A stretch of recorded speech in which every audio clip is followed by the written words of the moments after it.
नमस्कार निवेशकों। Indian investor of the year के इस नए अंक में आपका हार्दिक अभिनंदन। आज एक लंबे अंतराल के बाद मैं आपसे बात कर रहा हूं।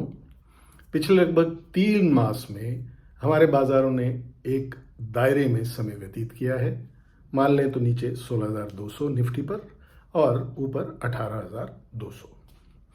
इस दौरान अगर कुछ बदला है तो वह भारतीय शेयर बाजार का डेवलप्ड वर्ल्ड के बाजारों से डीकपलिंग। अब ये डीकपलिंग का अर्थ क्या है?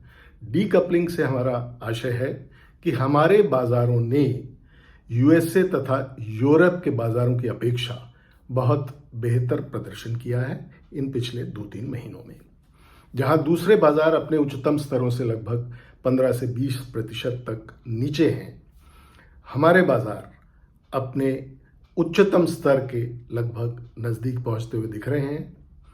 इसका प्रमुख कारण है कि भारतीय अर्थव्यवस्था अर्थात इंडियन इकोनॉमी विकसित देशों की अपेक्षा अच्छा प्रदर्शन करने में कामयाब रही है।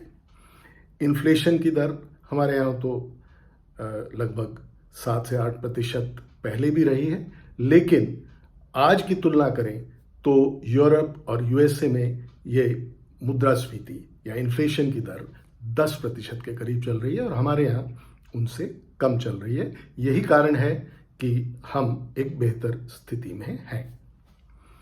बहुत जल्द ही हम ये देख सकते हैं कि निफ्टी अपने ऑल टाइम हाई के करीब पहुंच सकता है। आज जो टेक्निकल पैरामीटर्स का हम अध्ययन करें तो ऐसा लगता है कि आने वाले कुछ दिनों में निफ्टी अपना पिछला 18,604 का हाई छूने का प्रयास करेगा और अगर यह पार हो जाता है तो हम इससे भी ऊपर 18,800 या 19,000 के करीब भी पहुंच सकते हैं। बैंक निफ्टी तो अपने नए उच्चतम स्तर तक पहुंच ही चुका है।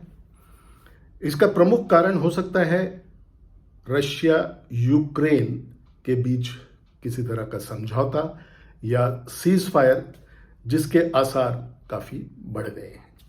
लगभग 9 महीने से चल रहे इस युद्ध में यूएसए को बहुत फायदा मिला है।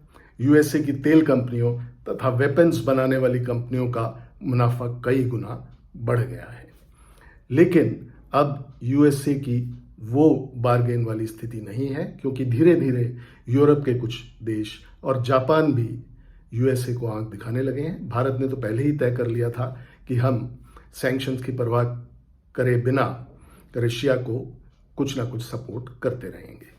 तो ये देखते हुए अब यूएस के हित में है कि इस चलते हुए विवाद को किसी तरह से रोका जाए, और अगर यह आने वाले दिनों में संभव हुआ तो फिर भारतीय बाजार कम से कम एक नई ऊंचाई छूने में जरूर सक्षम होंगे। नई ऊंचाइयां पाने के बाद आगे क्या? ये सवाल बहुत महत्वपूर्ण है। मैं अभी भी अपने आकलन पर कायम हूं कि वर्ल्ड इकोनॉमी रिसेशन अर्थात मंदी के कगार पर खड़ी है और आने वाले समय में हमारे बाजार भी इससे अछूते नहीं रह सकते। शेयर बाजार में नया हाई लगाने के बाद वॉलेटिलिटी बढ़ने की संभावना से इनकार नहीं किया जा सकता। तो आने वाले कल की संभावनाओं को देखते हुए निवेशक क्या करें? ये एक बहुत ज्वलंत मुद्दा है। यहां पर मेरी राय स्पष्ट है। यदि आप लंबी अवधि के निवेशक हैं तो बाजार में बने रहें, क्योंकि 3 से 6 महीने की उठापटक के बाद हमारे बाजार स्टेबल होंगे। और यदि आप 1 से 2 वर्ष तक निवेशित रहते हैं तो आप अच्छा मुनाफा बांध पाएंगे।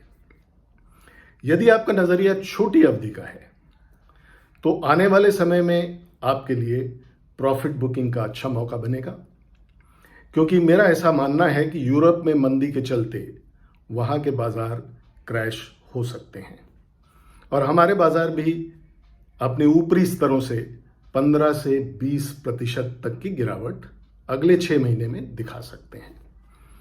अगले 6 महीने के लिए निफ्टी के लिए मेरा आकलन रहेगा 15,000 से लेकर 19,000 के लेवल्स का। नया निवेश करने से पहले आप अपने वित्तीय सलाहकार की राय अवश्य ले लें। इस चैनल को सब्सक्राइब नहीं किया है तो सब्सक्राइब कर लें और यदि आज का वीडियो अच्छा लगा हो तो इसे शेयर करें।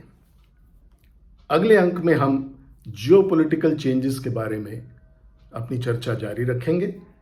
हमारी series power shift from west to east, इसका तीसरा अंक लेकर हम जल्द उपस्थित होंगे।